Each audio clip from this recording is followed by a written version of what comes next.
الحمد للہ رب العالمین والصلاة والسلام علی رسولہ الامین وعلی آلہ واصحابہ اجمعین الی یوم الدین۔ رب اشرح لی صدری ویسر لی امری واحلل عقدۃ من لسانی یفقہوا قولی۔ رب یسر ولا تعسر وتمم بالخیر۔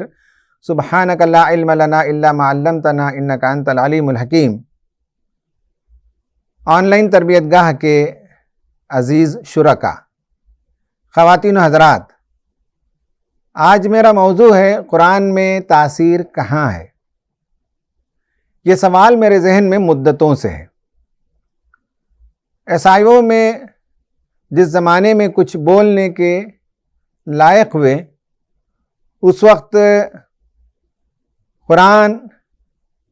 قرآن کتاب ہدایت ہے، قرآن ترجمہ اور تفسیر سے پڑھو، ان موضوعات پر پرجوش تقریریں ہوتی تھیں۔ میں بھی کرتا تھا، اور جب میں یہ تقریریں کرتا تھا تو ان میں 2-3 قصے سنایا کرتا تھا۔ یہ آج سے کم از کم 30 سال 32 سال پہلے کی بات ہے۔ ان میں سے ایک واقعہ تو خود حضرت عمر رضی اللہ تعالیٰ عنہ کا ہم سب سناتے ہیں کہ کس طرح سے ان کی بہن نے قرآن مجید کی کچھ آیتوں کی تلاوت کی، عمر کا دل بدل گیا اور مسلمان ہو گئے۔ حضرت طفیل بن عمرو دوسی کا واقعہ میں خود سناتا رہا کہ قبیلہ دوس سے ایک تاجر آیا تھا۔ ابو جہل نے کہا کہ مکے میں تم تجارت کے لیے آئے ہو، کام دھام کرو، مگر اس شخص کے جھانسے میں نہ ہو جو ایک عجیب و غریب کلام سناتا ہے، بڑا شاعر ہے۔ تو کچھ دنوں تک وہ کان میں روئی ٹھوس کر چلتے رہے، لیکن ایک دن ان کو خیال آیا کہ میں بھی تو شاعر ہوں، دیکھیں گے محمد کیا کلام سناتے ہیں، میں بھی شاعری کے تمام اصناف سے، تمام قسموں سے واقف ہوں۔ معلوم کیا ایک دن، اور نبی صلی اللہ علیہ وسلم کو فائنڈ آؤٹ کیا، ان کے پاس پہنچے اور ان سے کہا کہ آپ کیا کلام سناتے ہیں۔ تو آپ صلی اللہ علیہ وسلم جب قرآن کو سنایا تو طفیل بن عمرو نے کہا کہ خدا کی قسم یہ تو انسانی کلام نہیں ہے، یہ شاعری نہیں ہے۔ وہیں وہ مسلمان ہو گئے، اور پھر اس کے بعد وہ جا کر قبیلہ دوس میں بھی اسلام کے داعی بنے۔ حضرت اسید بن حضیر کا اور سعد بن معاذ کا واقعہ ہم سناتے ہیں کہ حضرت مصعب بن عمیر رضی اللہ تعالی عنہ مدینہ گئے، اور یہ دونوں لوگ حضرت مصعب کو مدینے سے بھگانے کے لیے آئے، اور حضرت مصعب نے کچھ آیتوں کی تلاوت کی تو ان کے دل کی دنیا بدل گئی۔ یہ واقعہ بھی آج سے کم از کم میں 30-35 سال پہلے سنتا رہا کہ نبی صلی اللہ علیہ وسلم رات میں قرآن کی جب تلاوت کرتے تو ابو جہل بھی چھپ کر سننے کے لیے آتا، اخنس بن شرائق بھی چھپ کر نبی صلی اللہ علیہ وسلم کی تلاوت کو سننے کے لیے آتا تھا، اور اس طرح سے اور لوگ بھی۔ کیا چیز ہے، وہ کون سی کشش ہے، اس کے اندر وہ کون سی جادوئی کیفیت ہے کہ انسانوں کے قلوب کو قرآن کھینچ لیتا ہے؟ یہ کوشچن ہمیشہ سے میرے سر میں رہا، میں سوچتا رہا۔ اس کے بعد اس کا جواب دھیرے دھیرے ملنے لگا۔ سید قطب شہید رحمۃ اللہ علیہ کی وہ کتابیں جن میں انہوں نے خاص اس موضوع پر گفتگو کی ہے، اسے پڑھنے کے بعد اطمینان ہوا۔ قرآن کے فنی محاسن یا مناظر قیامت، اس کے بعد بے شمار چیزوں کو ایک کے بعد دیگرے دیکھنے کا موقع ملا، تو معلوم ہوا کہ قرآن میں واقعتاً تاثیر ہے، مگر ہم میں سے بہت سے لوگ اس سے وہ اثر نہیں پاتے۔ وہ ایک اثر آفرین کلام ہے، وہ ایک امپیکٹ فل کتاب ہے، لیکن اس کے باوجود ہماری زندگیوں میں، ہمارے قلوب پر اس کا امپیکٹ نہیں ہوتا۔ تو کوشچن یہ ہے کہ ہم نے اس کو فائنڈ آؤٹ کیوں نہیں کیا؟ تو خواتین و حضرات، میں آپ کو بتاؤں کہ قرآن میں تاثیر، قرآن میں امپیکٹ، قرآن میں جو کشش ہے، وہ 3 مقامات پر ہے، یا 3 چیزوں میں ہے۔ نمبر 1 ہے اس کی زبان، نمبر 2 ہے اس کا اسلوب بیان، اور نمبر 3 ہے اس کا طرز استدلال۔ چونکہ ہماری زبان عربی نہیں، یا جو لوگ مدرسوں میں بھی پڑھ لیں ان میں سے کچھ ہی لوگ ہوتے ہیں جو عربی کی اس سطح کو پہنچتے ہیں جس سطح کا ایک عرب کا آدمی ہوتا ہے اور وہاں وہ قرآن کو سمجھ سکتا ہے. تو یہ 3 چیزوں کو آپ محنت کریں, غور کریں, گہرائی میں اتریں, ترجمہ سے تفسیر سے پڑھنے لگیں اور ان 3 چیزوں کو پالیں تو آپ قرآن کا لطف پالیں گے. قرآن کی تلاوت میں حظ آپ کو ملے گا, لذت آپ کو ملے گی, کیف آپ کو آنے لگے گی اور آپ کا دل اس کے ساتھ وابستہ ہو جائے گا. قرآن پھر آپ اس کی صحبت میں وقت گزارنے لگیں گے. دن اور رات, صبح اور شام, اٹھتے بیٹھتے, لیٹتے, بات کرتے ہوئے, لکھتے ہوئے, زندگی کا ہر کام کرتے ہوئے قرآن آپ کا ساتھی بن جائے گا. آپ اسے اٹیچ ہو جائیں گے. یہ 3 چیزوں کی میں تھوڑی سی تشریح آج کے اس لیسن میں کروں گا. پہلی چیز ہے قرآن کی زبان. اس پر 20 کتابیں اویلیبل ہیں.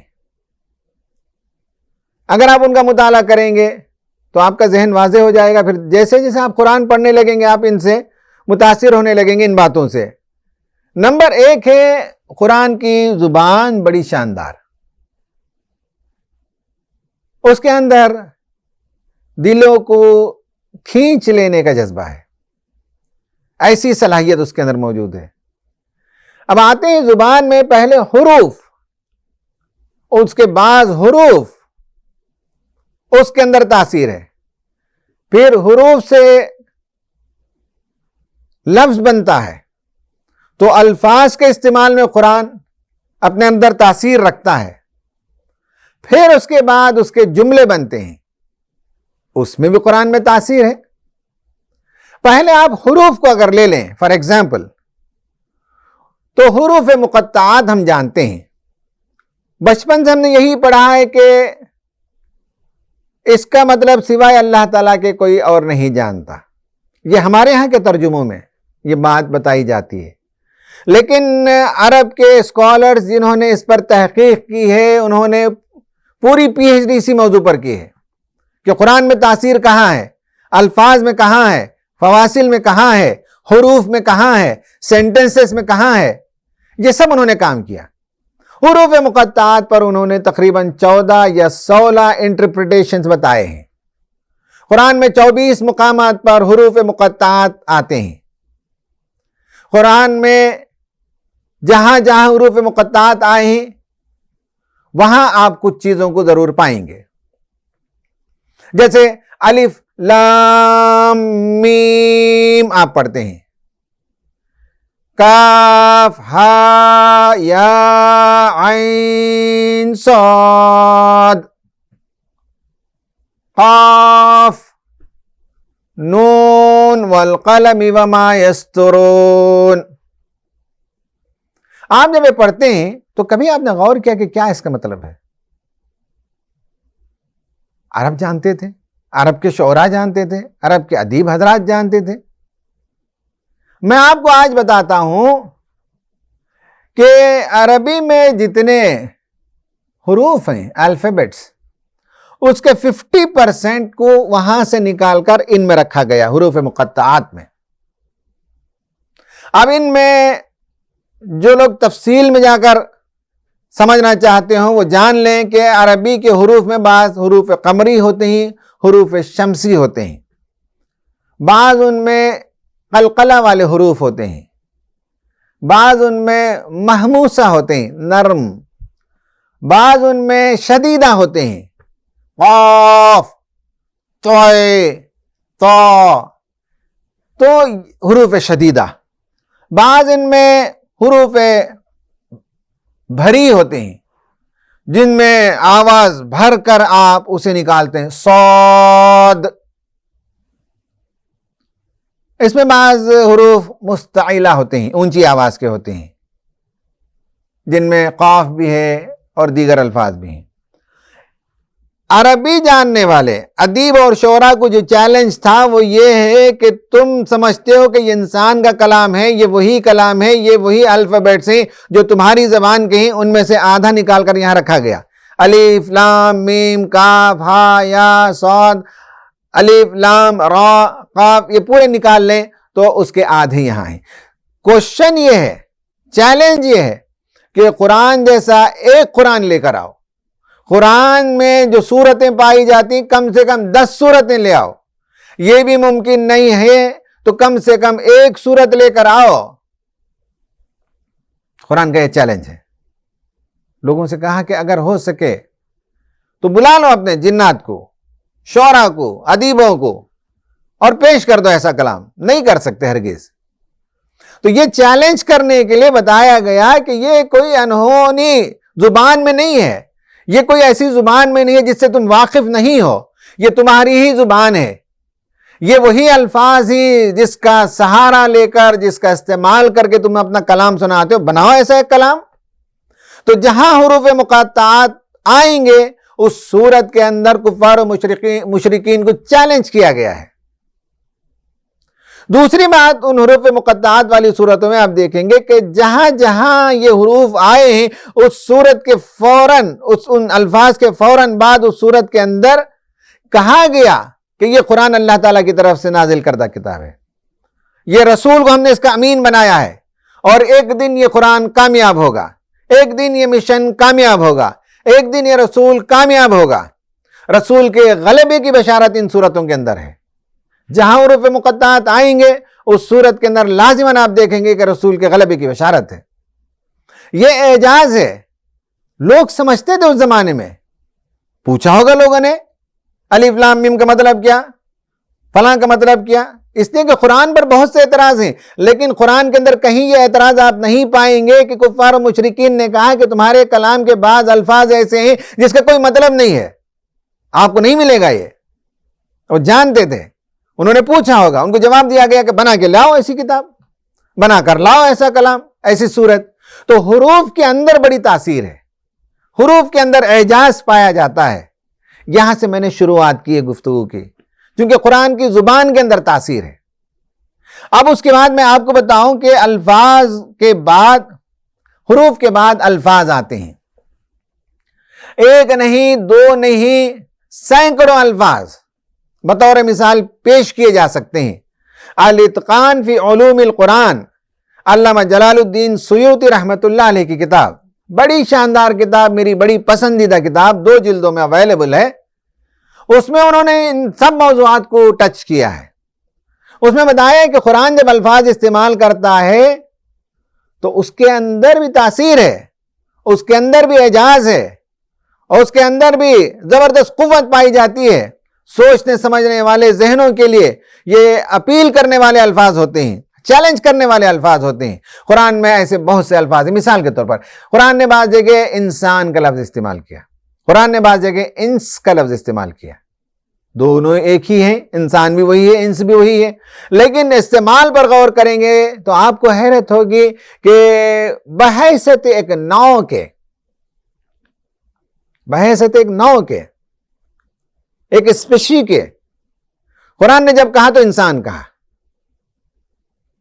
لیکن جنات کے مقابلے میں جہاں لفظ استعمال کیا وہاں انس استعمال کیا۔ لم یطمثہن انس قبلہم ولا جان، جنت کی حوریں ایسی ہوں گی جسے نہ کسی انسان نے چھوا نہ کسی جنات نے چھوا، وہاں ترجمہ انسانی لکھا ہوگا، لیکن قرآن نے لفظ انسان استعمال نہیں کیا، انس استعمال کیا۔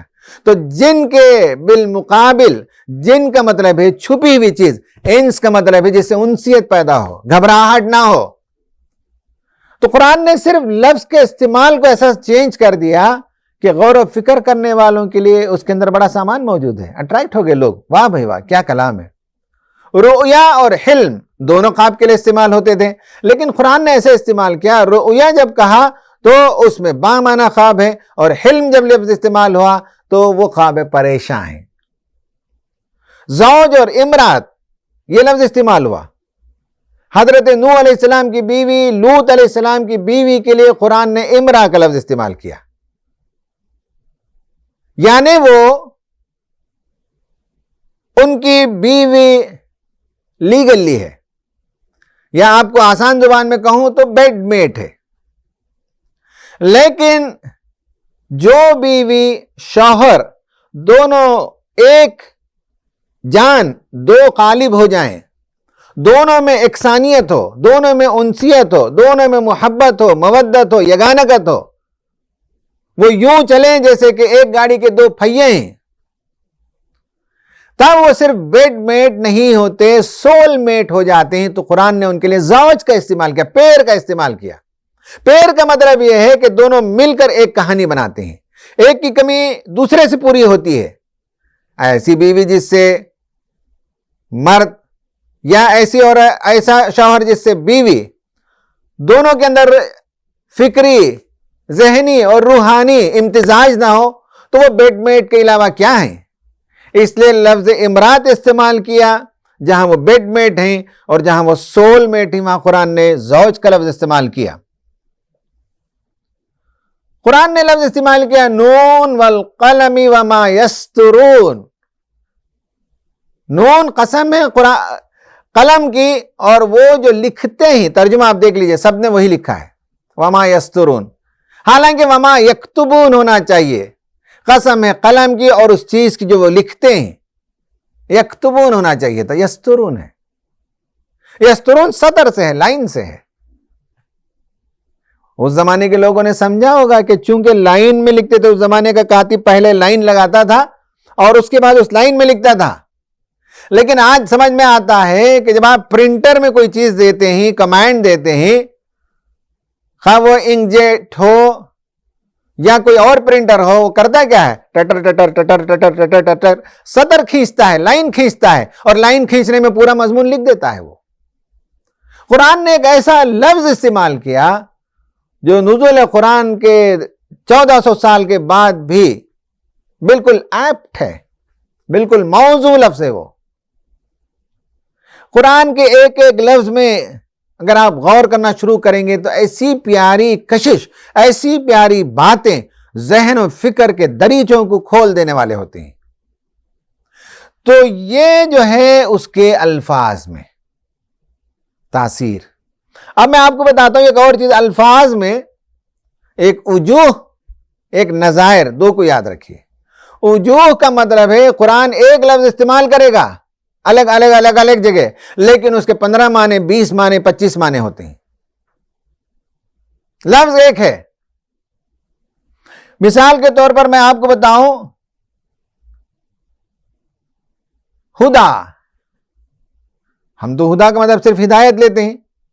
اب آپ قرآن میں غور سے دیکھیں گے تو 17 معنی ملتے ہیں اس میں۔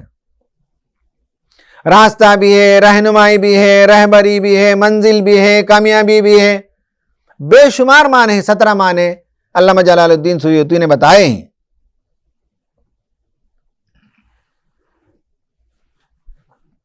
رحمہ، اس کے 14 معنی ہیں۔ 14 معنوں میں قرآن نے لفظ رحمہ کو استعمال کیا۔ اب یہ سب واقفیت کی کمی کے نتیجے میں بعض مرتبہ ہمارے دوست و احباب کسی لفظ کو لے کر بحث میں الجھ جاتے ہیں، انہیں یہ پتا نہیں کہ وہ لفظ کا معنی ہی بدل گیا۔ وہاں آپ کے ذہن میں جو معنی ہے وہ نہیں ہے، وہ کچھ اور ہی معنی ہے وہاں۔ صلاۃ لے لیجئے، صلاۃ تو ہم نماز سمجھتے ہیں، صرف صلاۃ جو ہے عصر کی نماز کے لیے بھی استعمال ہوا، صرف صلاۃ جمعے کی نماز کے لیے بھی استعمال ہوا، صرف صلاۃ نبی صلی اللہ علیہ وسلم کی دعا کے لیے بھی استعمال ہوا ہے، صلاۃ تسکین کے لیے بھی استعمال ہوا ہے، اور کئی معنی میں لفظ استعمال ہوا ہے صلاۃ۔ تو صلاۃ ایک لفظ ہم بولتے ہیں، لیکن صلاۃ کے بھی کئی معنی ہیں۔ ذکر، اس کے 30 معنی ہیں۔ قرآن بھی ذکر ہے، نماز بھی ذکر ہے، دعا بھی ذکر ہے، یاد دہانی بھی ذکر ہے، دعوت کا کام بھی ذکر ہے، قرآن نے استعمال کیا ہے۔ تو مجھے یہ بتانا ہے کہ قرآن کی زبان میں تاثیر ہے۔ اب میں آپ کو دوسری بات بتاتا ہوں، وہ ہے نظائر۔ ایک بات کے لیے قرآن نے 9 الفاظ استعمال کیے بعض جگہ۔ مثلا بارش ہے، بارش کے لیے مطر ہے، بارش کے لیے قرآن نے ماں کا لفظ استعمال کیا، طلّہ کا لفظ استعمال کیا، ودق، غیث، غدق، وابل، صیب، یہ 9 الفاظ استعمال کیے۔ اور 9 بھی بارش ہے، لیکن ہر بارش الگ ہے ایک دوسرے سے۔ ہلکی بارش، پھوار کی بارش، زوردار بارش، ہریالی پیدا کر دینے والی بارش، وہ بارش جو آفت لے آتی ہے، اولوں کے ساتھ برسنے والی بارش، عذاب لے کر آنے والی بارش، قرآن نے 9 مرتبہ الگ الگ الفاظ استعمال کیے ہیں، لیکن معنی بارش ہی ہے۔ ترجمہ نیچے دیکھیں گے بارش لکھا ہوا ہوگا۔ تو قرآن کی زبان میں بڑی تاثیر پائی جاتی ہے، پڑھنے والوں کے لیے، سمجھنے والوں کے لیے، غور و فکر کرنے والوں کے لیے حیرت انگیز گہرائیاں اس کے اندر پنہاں ہیں۔ یہ ایک بات میں نے آپ کو بتائی۔ اب میں بتاتا ہوں حروف، الفاظ اور جملے۔ قرآن جو جملے استعمال کرتا ہے وہ ایسا ہے کہ اس سے منظر کشی ہوتی ہے۔ سورہ والعادیات پڑھ لیں آپ۔ سورہ عادیات میں گھوڑے کا ایک منظر کھینچا گیا ہے کہ گھوڑے ہی کے راتوں میں دھنا دھن دھنا دھن دھنا دھن دوڑ رہے ہیں، ٹاپوں کو چٹانوں سے مارتے ہوئے چنگاریاں اچھال رہے ہیں اور ہانپ رہے ہیں، گھوڑا بھی ہانپ رہا ہے، اس پر سوار بھی، اور رات میں جا کر دھاوا بول دیتے ہیں کسی بستی میں۔ یہ منظر قرآن نے الفاظ میں کھینچ دیا۔ اب آپ پڑھ کر دیکھیں، والعادیات ضبحا فالموریات قدحا فالمغیرات صبحا فاثرن به نقعا فوسطن به جمعا ان الانسان لرب لکنود۔ دھن دھن دھن دھن دھن، اور پڑھتے پڑھتے آپ کی سانس اکھڑتی ہے۔ ہر جگہ لا لکھا ہوا ہے۔ اگر آپ ایسا نہ پڑھنا چاہیں، والعادیات ضبحا فالموریات قدحا فالمغیرات صبحا فاثرن به نقعا، جیسے کہ گھوڑا ہی نہیں آ رہا ہے، آپ بھی جو ہے گھوڑے کی طرح اچھل رہے ہیں، دھنا دھن کی آواز یا سانس کے اکھڑنے کا تجربہ ہونے لگتا ہے، اس کے بیچ میں قرآن نے وہ منظر پیش کر دیا۔ قرآن نے سورہ ناس، اس میں وسوسہ یہ موضوع ہے۔ وسوسہ کب ہوتا ہے؟ آپ رات کی تنہائی میں اندھیرے میں جا رہے ہیں، کوئی چیز کھسکے، کوئی چیز پھسلے، کسی کے سسکنے کی آواز آئے، تھوڑی سی آواز سے بھی آدمی کے اندر وسوسہ پیدا ہوتا ہے۔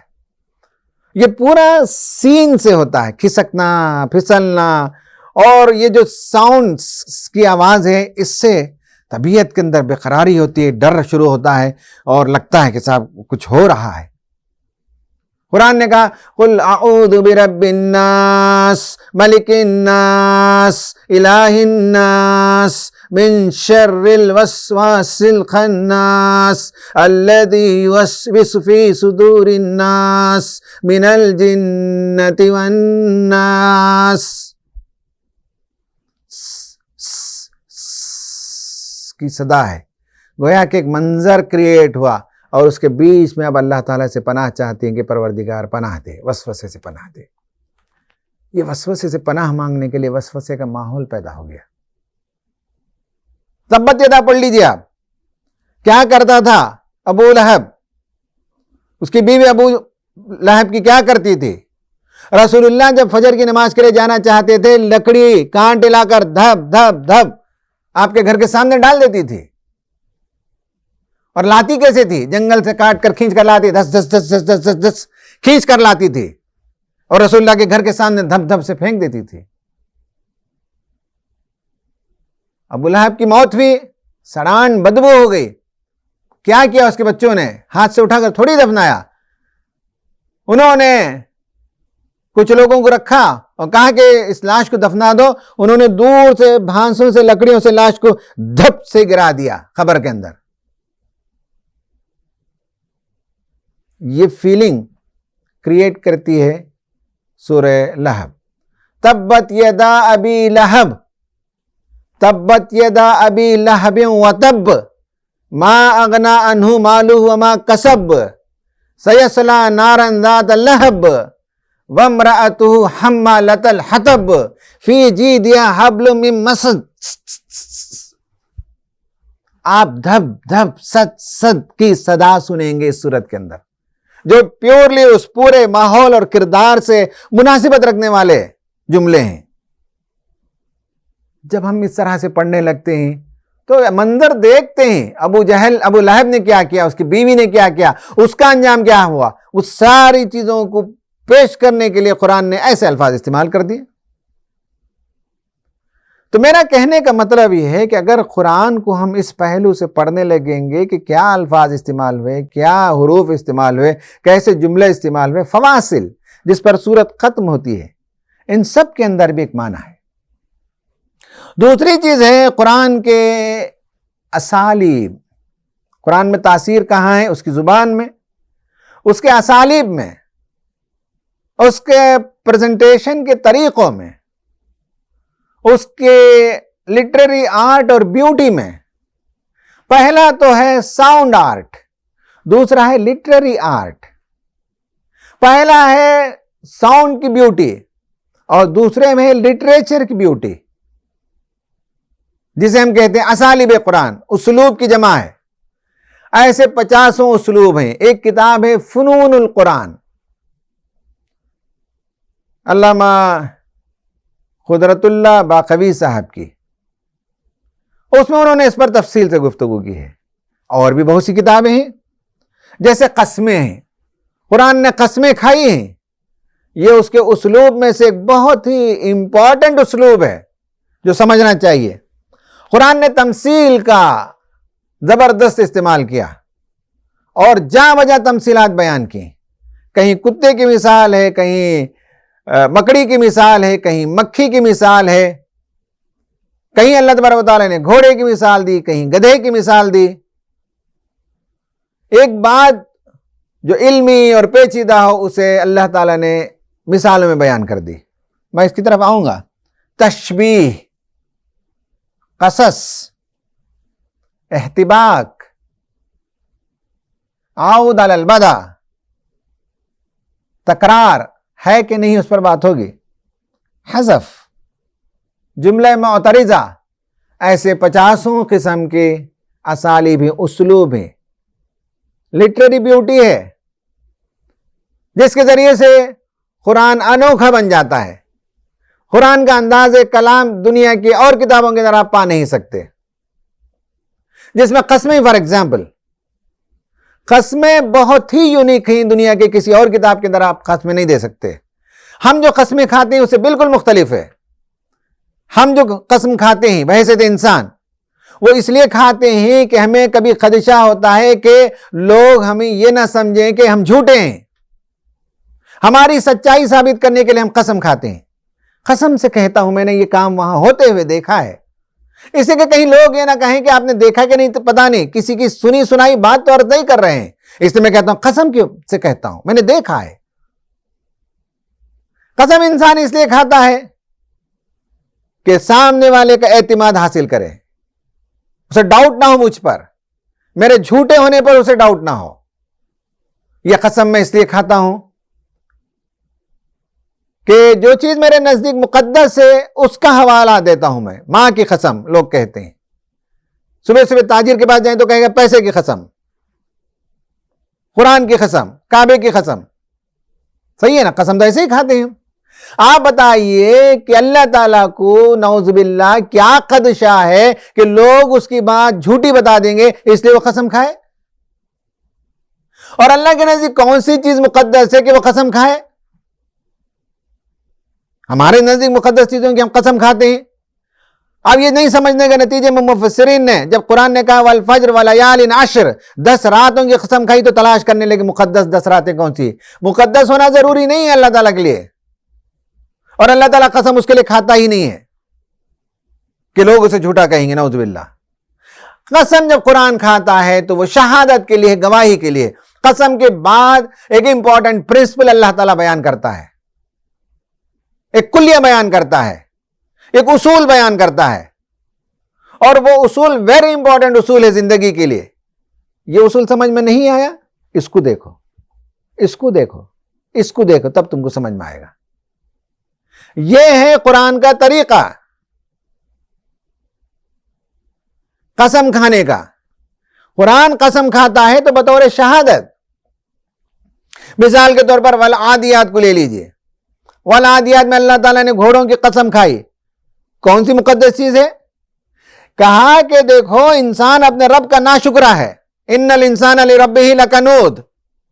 اتنا بھی شکر گزار نہیں ہے جتنا گھوڑے شکر گزار ہوتے ہیں کہ گھوڑا اپنے مالک کے لیے اپنی گردن کٹانے کے لیے رات میں اٹھتا ہے، دوڑ لگاتا ہے اور جا کر مجمع میں گھس کر اپنی گردن کٹا دیتا ہے، صرف اس شکر گزاری میں کہ مالک اسے 2 وقت کی گھاس کھلاتا ہے اور پانی پلاتا ہے، اس کے علاوہ کچھ نہیں کرتا۔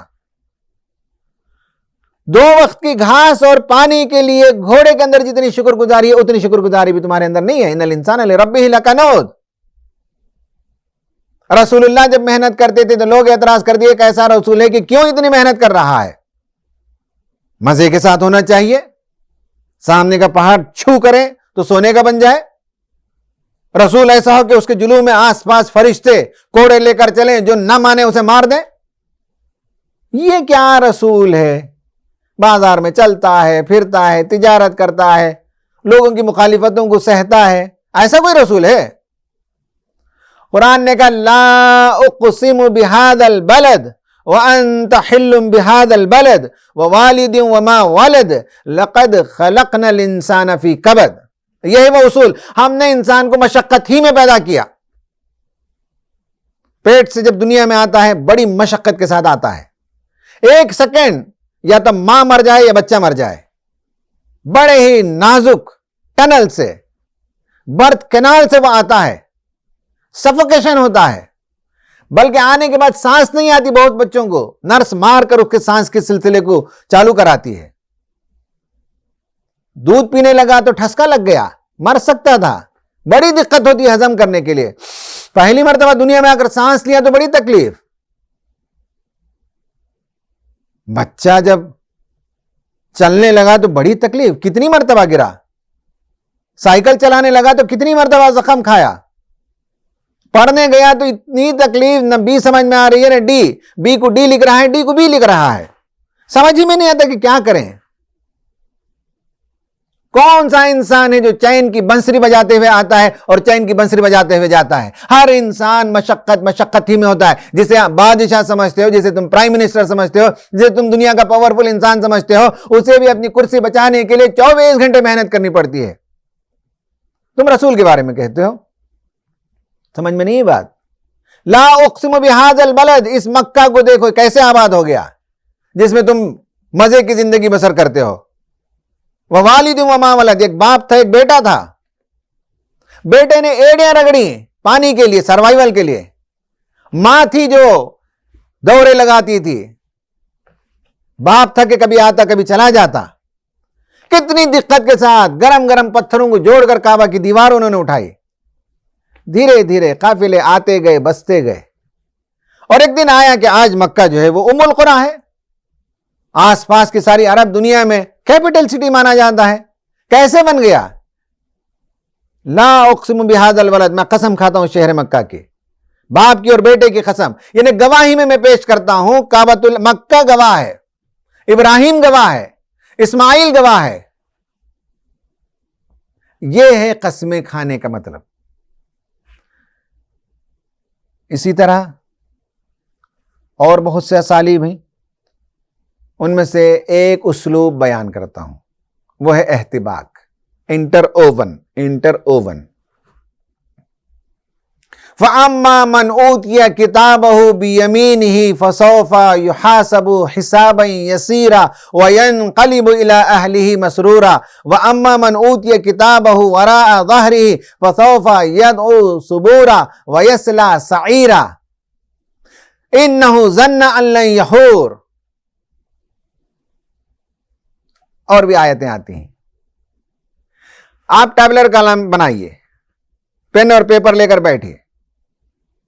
فَأَمَّا مَنْ أُوتِيَ كِتَابَهُ بِيَمِينِهِ، جسے اس کا پروانہ، اس کا رزلٹ سیدھے ہاتھ میں دیا گیا، اس کا اپوزٹ کیا ہونا چاہیے؟ جسے بائیں ہاتھ میں دیا گیا، جہنمی کو مس کر دیا اللہ تعالیٰ نے۔ آپ کا کام ہے فل اپ کریں۔ لوگوں کو یہ سمجھ میں نہیں آنے کے نتیجے میں الگ الگ تعبیر کرتے ہیں۔ اس کے بعد کہا جس کے ہاتھ میں، سیدھے ہاتھ میں نامہ اعمال دیا گیا، فَسَوْفَ يُحَاسَبُ حِسَابًا يَسِيرًا، اس کے ساتھ آسان حساب کتاب ہوگا۔ اس کے ساتھ کیا ہوگا؟ نہیں ہے، اس کے ساتھ کمر توڑ برتاؤ ہونے والا ہے۔ وَيَنْقَلِبُ إِلَىٰ أَهْلِهِ مَسْرُورًا، یہ بندہ اپنی بیوی بچوں کی طرف جائے گا، بتائے گا دیکھو دیکھو دیکھو میں کامیاب ہو گیا۔ اور یہ کیا کرے گا؟ بیوی بچوں کی طرف نہیں لوٹے گا, پیٹ کے پیچھے چھپا کر جائے گا. وَأَمَّا مَنْ أُوتِيَ كِتَابَهُ وَرَاءَ ظَهْرِهِ, وہ پیٹ کے پیچھے چھپا لے گا, کسی کو دکھانے کے لائق نہیں, یہ دکھائے گا سب کو, دیکھو کامیاب ہو گیا, جنت میں جا رہا ہوں میں. آپ ان کا دیکھیں کیا, اس کا اپوزٹ یہاں فل اپ کیجئے. وَأَمَّا مَنْ أُوتِيَ كِتَابَهُ وَرَاءَ ظَهْرِهِ, جو پیٹ پیچھے چھپائیں گے تو یہ سب کو دکھائیں گے. فَسَوْفَ يَدْعُو ثُبُورًا, وہ موت کو پکارے گا. جنتی اپنے زندگی جاویداں پہ خوش ہوں گے. وَيَصْلَىٰ سَعِيرًا, جہنم میں جائے گا, اس کا ذکر نہیں ہے, جنت میں جائے گا, آپ فل اپ کریں اس کو, یہ جنت میں جائے گا, وہ جہنم میں ٹھونس دیا جائے گا. وہ گمان کرتا تھا کہ اپنے رب کی طرف پلٹایا نہیں جائے گا, اسے گمان تھا, یقین تھا کہ ایک نہ ایک دن میں اٹھایا جاؤں گا خدا کے پاس, مجھے جواب دینا ہے. اور اس کے بارے میں کہا گیا کہ وہ اپنی بیوی بچوں میں مگن تھا. اس کے بارے میں نہیں کہا گیا, یہ اپنے بیوی بچوں کے بارے میں ڈرتا تھا کہ ان کو آخرت میں کیسے کامیاب کرا دوں. تو اس طرح سے 10 آئٹم بیان کرنے کی وجہ 5 آئٹم بیان کر دیا جائے, ادھر سے 2 ادھر سے 3. اب پھر اس کا اپوزٹ آپ فل اپ کر لیں تو 10 آئٹم ہو جائیں گے. یہ ہے احتباق کی صنعت. قرآن نے یہ صنعت استعمال کیا, یہ اسلوب استعمال کیا.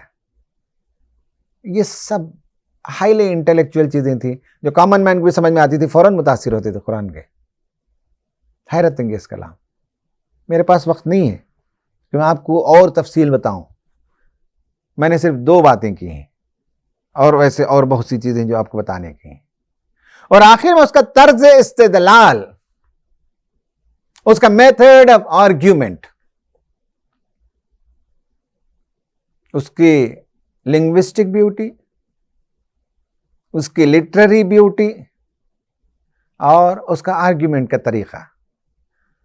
دوسرے لوگ جب آرگیومنٹ کرتے ہیں تو آپ نے دیکھا ہوگا گریک فلسفی وغیرہ کو پڑھیں گے, پیچیدہ مباحث, کیونکہ سب منطق ہے. قرآن نے 6 طریقے استعمال کیے. سب سے پہلی چیز اس کا آرگیومنٹ کا طریقہ کائنات ہے. آج بھی آپ دنیا میں بہت کم لوگوں کو دیکھیں گے جو کوئی اٹل بات کرنے کے لیے کائنات سے دلیل لاتے ہیں. قرآن بار بار کہتا ہے سورج کو دیکھو, چاند کو دیکھو, ستاروں کو دیکھو, پہاڑوں کو دیکھو, دریا کو دیکھو, پانی کو دیکھو, چرندوں کو دیکھو, پرندوں کو دیکھو. کوئی پیدا کرنے والا ہے, کوئی بنانے والا ہے, کوئی کھلانے والا ہے, کوئی پلانے والا ہے, کوئی پکڑنے والا ہے, کوئی مارنے والا ہے. اس کا جو طرز استدلال ہے, آرگیومنٹ ہے, وہ اراؤنڈ آپ کے اطراف جو یونیورس ہے اس کو دیکھو, اس سے سمجھو. رسول کی دعوت کی اس میں تاکید ہوتی ہے. دوسری جو دلیل ہے وہ خود انسان ہے. ہم نے تم کو کیسے پیدا کیا, ہم نے تم کو ماں کے پیٹ میں کیسے کھلایا, جب تم دنیا میں آئے تو تم کچھ نہیں تھے, ناتوان تھے, ہم نے تم کو لکھنا سکھایا, بولنا سکھایا, دنیا میں انسانوں کو پھیلا دیا. الگ الگ زبانیں ان کی دیکھو, ان کی رنگوں کو دیکھو, ان کی تہذیبوں کو دیکھو. کون ہے ان کو پیدا کرنے والا, کون ہے ان کو چلانے والا, کون ہے ان کو کنٹرول کرنے والا, کون ہے ان کو رزق دینے والا. اور جب موت واقع ہوتی ہے تو بچانے کیوں لیتے تم اپنے رشتہ داروں کو؟ تمہاری ساری سائنس, ٹیکنالوجی, حکمت, میڈیسن, ان سب کو استعمال کر کے کون ہے جب مرتے ہو تو اس کے شہرک سے قریب ہوتا ہے؟ ہم ہوتے ہیں. تو انسان, اس کا آرگیومنٹ کا بیس ہے انسان. یو تم غور کرو اپنے آپ پر. تیسرا ہے ضمیر. قرآن کی بات سمجھ میں نہیں آتی تو کم از کم اندر کی طرف جاؤ اور غور کرو, تمہارے ضمیر کی آواز کو سنو. کیا تمہارا ضمیر یہی کہتا ہے؟ تو اس کو آرگیومنٹ کا جو طریقہ بنایا گیا, یہ تو کم از کم آج کی دنیا میں ہے. لوگ کہتے ہیں بھائی آپ اپنے کانشنس کو پوچھو, آپ اپنے ضمیر کو پوچھو. آج کی دنیا میں بھی لوگ کہتے ہیں, یہ آرگیومنٹ ہے اس کا. چوتھا ہے ہسٹوریکل پروف. قوم عاد, قوم ثمود, قوم فرعون, مختلف قوموں کی تاریخ کو بیان کرتا ہے. اللہ تعالیٰ کہتا ہے دیکھو ان کی جو روش تھی, ان کا جو انجام تھا, وہ غور کرو. اسی روش پہ تم چلو گے تو اسی انجام سے تم 2-4 ہو جاؤ گے. ہسٹری کو بیان کرتا ہے اللہ تعالیٰ. 5واں اللہ تعالیٰ کہتا ہے اولا یرون انہم یفتنون فی کل عام مرۃ او مرتین ثم لا یتوبون ولا هم یذکرون. کیا تم دیکھتے نہیں کہ سال میں 1 مرتبہ یا 2 مرتبہ ہم تم کو ضرور آزماتے ہیں. ہر انسان آزمائی سے گزرتا ہے, تکلیفوں سے گزرتا ہے, مصیبتیں آتی ہیں, نقصان ہوتا ہے، گھاٹا ہو جاتا ہے، بیمار ہو جاتا ہے، ذلت و رسوائی ہو جاتی ہے، پلاننگ کے مطابق کام نہیں چلتا، سال میں 1-2 مرتبہ ہم تم کو ضرور آزماتے ہیں تاکہ تم خدا کی طرف پلٹو اور نصیحت پاؤ، تو وہ واقعات گناتا ہے، اور آخر میں اللہ تعالیٰ بندوں کو سمجھانے کے لیے باہر سے کتاب اور وحی کو بھیجتا ہے۔ یہ اس کا آرگیومنٹ ہے، پورے قرآن میں انہی 6 باتوں پر آرگیومنٹ کو کھڑا کیا گیا ہے۔ یونیورس کو دیکھو، اپنے کریشن کو دیکھو، اپنے کانشنس کی طرف لوٹو، ہسٹری سے سبق لو، ایڈورسٹیز سے سبق لو، اور رسول کی بات کو پڑھو اور سمجھو۔ یہ اس کا آرگیومنٹ کا طریقہ ہے۔ میں اپنی گفتگو ختم کر چکا، تفصیل میں جانے کا موقع نہیں ہے، مجھے صرف یہ بتانا تھا کہ قرآن پر تاثیر کلام ہے، زندگیوں کو بدل دینے والا کلام ہے، روح کے اندر ایک کیفیت پیدا کر دیتا ہے،